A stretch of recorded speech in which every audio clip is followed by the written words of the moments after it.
Halo semuanya, kali ini kita akan kupas tuntas aturan baru yang bakal mengubah wajah asesmen nasional mulai tahun 2026.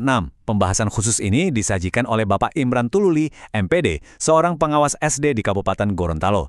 Yuk kita langsung saja lihat apa saja yang baru.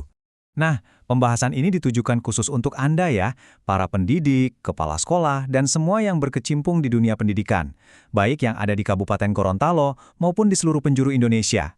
Mari kita coba pahami sama-sama ya, perubahan fundamental yang akan datang ini.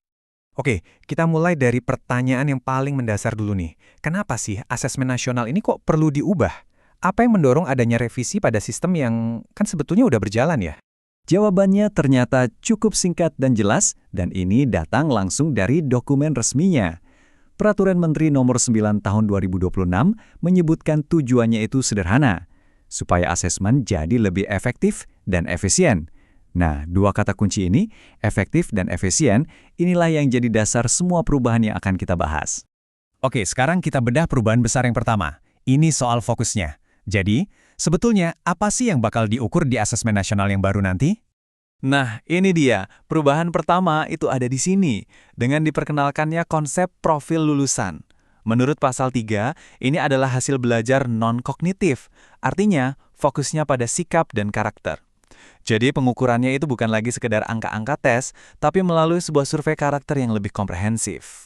Terus, apa aja isinya? Nah, ada 8 dimensi yang jadi wajah baru lulusan kita. Mulai dari keimanan dan ketakwaan, penalaran kritis, kolaborasi, sampai komunikasi. Ini pergeseran yang besar banget loh. Dari yang tadinya mungkin lebih ke kompetensi akademik, sekarang menuju pembentukan manusia yang utuh. Ini yang penting banget untuk dipahami dan diinternalisasi oleh setiap sekolah. Lanjut ke perubahan signifikan yang kedua, yaitu soal pesertanya.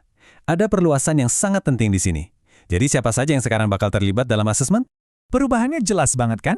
Kalau dulu fokusnya hanya pada siswa di kelas tengah, sekarang asesmen nasional akan diikuti oleh siswa di kelas akhir. Dan yang lebih penting lagi, pendidik dan kepala sekolah sekarang juga resmi menjadi peserta. Jadi ini bukan lagi sekedar memotret siswa, tapi memotret keseluruhan ekosistem sekolah. Kenapa sih ini penting? Karena dengan melibatkan guru dan kepala sekolah, asesmen ini tujuannya adalah memetakan kualitas proses belajar mengajar secara utuh. Ini akan memberikan data yang jauh lebih kaya. Kita jadi nggak cuma tahu hasilnya, tapi juga proses dan lingkungan belajar yang membentuk hasil tersebut. Oke, kita udah tahu apa yang diukur dan siapa pesertanya. Sekarang, bagian ketiga, bagaimana ini semua akan dilaksanakan. Ya, dengan fokus dan peserta yang baru, tentu prosesnya juga ikut disesuaikan. Proses persiapannya diatur di pasal 5 dan dibagi jadi 4 tahap yang jelas. Ada penentuan waktu, pendataan peserta yang sekarang jadi lebih kompleks ya karena ada guru dan kepsek, lalu penentuan lokasi, sampai pengecekan kesiapan sarana dan sumber daya manusia. Ini semua menuntut perencanaan yang benar-benar matang dari semua pihak. Nah, ini salah satu terobosan yang paling menarik di peraturan baru ini ada di pasal 9A.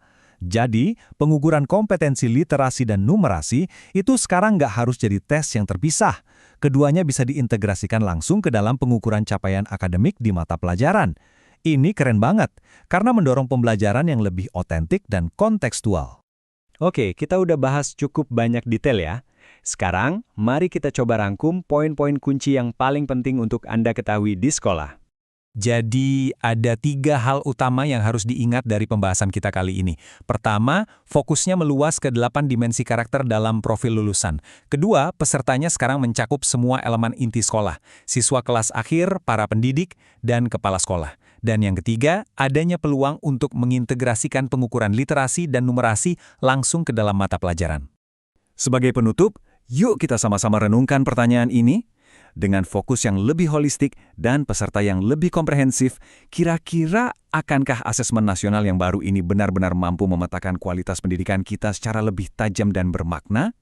Ini pertanyaan besar untuk kita semua, dan tentu waktu yang akan menjawabnya. Terima kasih.